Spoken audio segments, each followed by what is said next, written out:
RPF commandant के लिए उनके प्रशिक्षण के लिए कोई सुचारू व्यवस्था नहीं थी। एक और कमी की ओर मैं ध्यान दिलाना चाहता हूं। पहले हम कोऑपरेटिव में किसी को भर्ती करते थे, उसको नौकरी देते थे, फिर उसको ट्रेनिंग करते थे, मगर अब ये यूनिवर्सिटी बनने के बाद जिन्होंने ट्रेनिंग की है, पढ़ाई लिखाई की है, उसी को ही नौकरी मिलेगी। इसके लिए प्रावधान हो जाएगा। अब मैं जो बोलने जा रहा हूं आपको शायद पसंद नहीं आएगा। इसके कारण सहकारिता में जो भाई भतीजेवाद का आरोप था वो भी चला जाएगा। जो सहकारिता यूनिवर्सिटी में से बाहर निकलेगा उसी को नौकरी मिलेगी। इससे पारदर्शिता भी आएगी और अनेक प्रकार के नए कोर्स, टेक्निकल तजज्ञता तो आएगी ही, अकाउंटेंसी की तजज्ञता तो आएगी ही, वैज्ञानिक अप्रोच तो आएगा ही, मार्केटिंग के सारी गुण वो सीखकर भी आएगा, परंतु साथ में सहकारिता के संस्कार भी सीखकर आएगा कि ये जो आंदोलन है देश की गरीब महिला के लिए है, देश के दलित के लिए है, देश के आदिवासी के लिए। इस प्रकार से कई प्रकार की समस्याओं का समाधान इस सहकारी यूनिवर्सिटी के आधारशिला रखने में। मित्रों, मोदी जी ने तय किया है 2 लाख नए पैक्स बनाए जाए। बाकी सारा विस्तार छोड़ दीजिए, सिर्फ 2 लाख नए पैक्स का ही निर्णय करते हैं जो बन रहे हैं।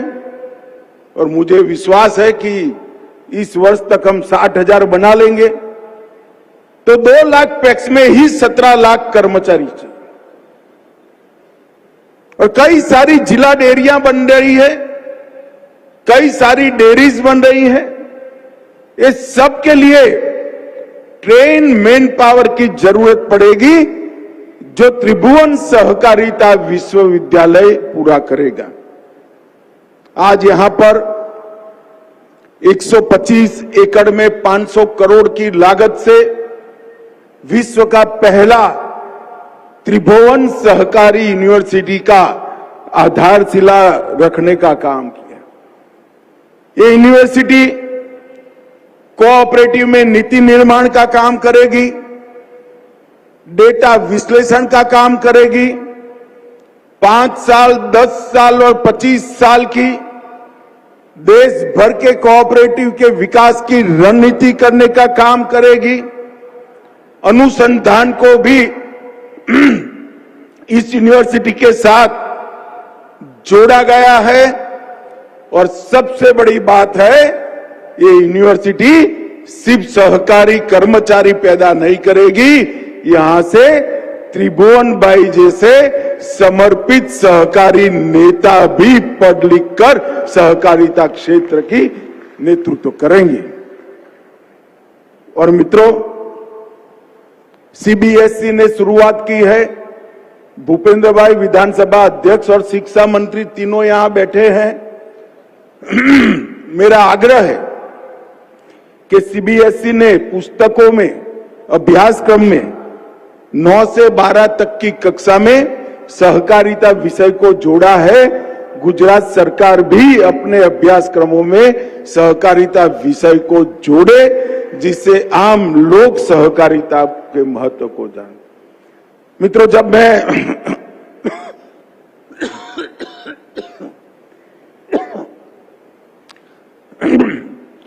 त्रिभुवन सहकारिता यूनिवर्सिटी का विधेयक लेकर खड़ा हुआ,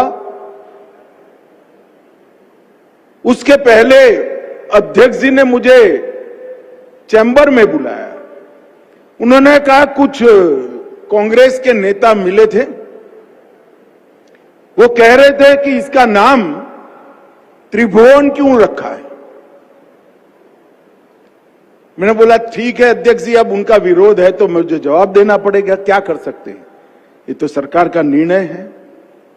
मैं आज कांग्रेस के उस नेताओं को जवाब देने के लिए इस मंच पर बैठा हूं कि यूनिवर्सिटी का नाम त्रिभुवन सहकारी यूनिवर्सिटी क्यों रखा।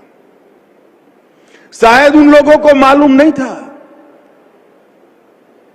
त्रिभुवन ये ईश्वर का नाम से ये यूनिवर्सिटी नहीं रखा है, त्रिभुवन दास काशीदास पटेल के नाम से यूनिवर्सिटी का नाम रखा है। और मुझे कोई झिझक नहीं है, ये कोऑपरेटिव यूनिवर्सिटी जिसकी नींव पारदर्शिता, जवाबदेही, तज्ञता, अनुसंधान और सहकारी संघ भाव की, सहकारिता की भावना के विकास के लिए डालने का काम हो रहा है, उसके लिए त्रिभुवन दास पटेल से उचित व्यक्ति और कोई नहीं है, वो त्रिभुवन दास के नाम से ही। कांग्रेस के नेताओं को तो बेचारों को यह भी मालूम नहीं था कि त्रिभुवन दास जी मेरी पार्टी के नेता नहीं थे, त्रिभुवन दास जी कांग्रेस पार्टी के नेता थे। उस वक्त तो मेरी पार्टी की स्थापना भी नहीं हुई थी। यही त्रिभुवन दास जी है जिन्होंने पॉल्सन रैली की दादागिरी के सामने सरदार पटेल के मार्गदर्शन में यही भूमि पर, यही वीर भूमि पर एक नया विचार का बीज बोने का काम किया। एक छोटी सी मंडली दूध इकट्ठा करने की रखी गई और उसके माध्यम से किसानों की सशक्तता के लिए एक बहुत बड़ा अभियान चला। 1946 में खेड़ा जिला दूध उत्पादक सहकारी संघ, इसकी स्थापना हुई और आज वो त्रिभुवन दास ने बोया हुआ बीज वटवृक्ष बनकर पनपा है। 36 लाख बहनें 80,000 करोड़ का कारोबार करती है और किसी ने 100 रुपए से ज्यादा पूंजी नहीं रोकी। पॉल्सन की शोषणकारी नीति के सामने सहकार की, संगठन की शक्ति खड़ी करने का काम ये त्रिभुवन दास जी ने किया और आज अमूल ब्रांड से विश्व का खाने पीने की चीजों के क्षेत्र में सबसे मूल्यवान ब्रांड अमूल बनकर उभरा है। ये हम सब के लिए गौरव का विषय है। और मित्रों, धीरे धीरे दीपक की तरह जलकर उन्होंने सहकारिता आंदोलन को सींचने का काम किया और जब उन्होंने अपने आप अमूल के अध्यक्ष के पद से रिटायरमेंट लिया, तब 6 लाख बहनें एक कारोबार के साथ जुड़ी थी। सबने 1-1 रुपया देकर 6 लाख रुपया त्रिभुवन भाई को थैली भेंट की। त्रिभुवन भाई ने वो 6 लाख रुपया भी त्रिभुवन फाउंडेशन ट्रस्ट को देकर एक बहुत बड़ा उदाहरण कोऑपरेटिव सेक्टर में बनाने का किया। ये उन्हीं का विजन था कि दुनिया भर की प्राइवेट डेयरियों के सामने आज हमारे देश की कोऑपरेटिव डेयरी सीना तान कर खड़ी। दुनिया भर के पूंजीपतियों के सामने कोऑपरेटिव का मॉडल सफल बनकर उपसा है और उन्हीं का विजन था। उसको लाल बहादुर शास्त्री ने एनडीडीबी में परिवर्तित किया और एक तहसील से शुरू हुआ आंदोलन आज देश भर में कोऑपरेटिव आंदोलन में बदल कर रह गए। और वो कहते थे कुरियन साहब का बड़ा योगदान है। कुरियन साहब का योगदान तो है ही, इसको कोई नकार नहीं सकता। गुजरात में ये संस्कार नहीं है कि किसी के भी योगदान को नकारा जाए। जो लोग बोल रहे हैं उन्होंने कुरियन साहब की शताब्दी के लिए कुछ नहीं किया। ये अमूल ही है जो कुरियन का शताब्दी वर्ष मनाने का काम कर रहा है।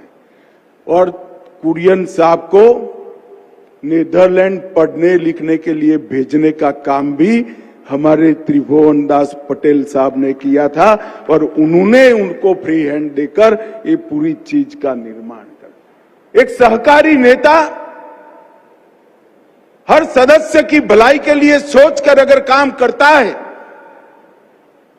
तो राष्ट्र के निर्माण में और राष्ट्र की समृद्धि बनाने की प्रक्रिया में कितना बड़ा योगदान कर सकता है, उसका एक आदर्श उदाहरण त्रिभुवन दास काशीदास पटेल ने यहां पर प्रस्तुत किया था। यही भूमि पर किया था, यही भूमि पर यूनिवर्सिटी बन रही है। और आज मैं फिर से डंके की चोट पर कह रहा हूं, वो यूनिवर्सिटी का नाम त्रिभुवन सहकारी यूनिवर्सिटी रखने का हमारा फैसला है, वो उचित ही फैसला है। मित्रों, वसुधैव कुटुंबकम और सर्वे भवन्तु सुखिनः, ये हमारे देश के मूल विचार हैं, हमारी संस्कृति की नींव है और उसी से ये सहकारिता की भावना की संस्कृति पैदा हुई है। ये संस्कृति आर्थिक कल्याण के साथ साथ मानव कल्याण, पशु कल्याण और पर्यावरण को समृद्ध करने के साथ साथ अब गरीब कल्याण के क्षेत्र में भी अपना योगदान दे रहा है। 30 करोड़ सदस्य जिसके है, ऐसा एक आंदोलन जिसकी एक प्रकार से शिक्षा के बारे में एक बड़ा वैक्यूम का अनुभव होता जाता था। शिक्षा में वैक्यूम था तो नवाचार और प्रशिक्षण में भी वैक्यूम आया, संस्थाओं के बीच में समन्वय में भी वैक्यूम आया और सहकारिता यूनिवर्सिटी बनने के साथ ही ये त्रिभुवन सहकारिता यूनिवर्सिटी ये सारे वैक्यूम को समाप्त कर देगी। नीतियों का भी निर्माण करेगी, नवाचार को बढ़ावा देगी, अनुसंधान का नींव डालेगी, प्रशिक्षण तो करेगी ही करेगी और देश भर के सहकारी संस्थाओं के प्रशिक्षण का एक ही समान प्रकार से कोर्स बनाकर देश भर की सहकारिता को एक ही प्रकार से आगे बढ़ाने का काम ये यूनिवर्सिटी करेगी। पहले प्रतिभाएं थी मगर प्लेटफॉर्म नहीं था। अब उन प्रतिभाओं को ये यूनिवर्सिटी प्लेटफॉर्म देने का काम करे। दिशा तो दिखाई थी त्रिभुवन काका जैसे लोगों ने, परंतु मार्गदर्शन नहीं था। यहां से नीति बनकर वो दिशा पर किस रास्ते पर चलना, उसका मार्गदर्शन भी मिलेगा। आत्मनिर्भरता थी परंतु पूंजी नहीं थी। पूंजी कैसे प्राप्त की जाए और प्राप्त की हुई पूंजी कैसे मुनाफे के साथ लौटाई जाए, इसकी तज्ञता भी यहीं से आएगी। और योजनाएं तो बनती थी मगर जमीन पर नहीं उतरती थी।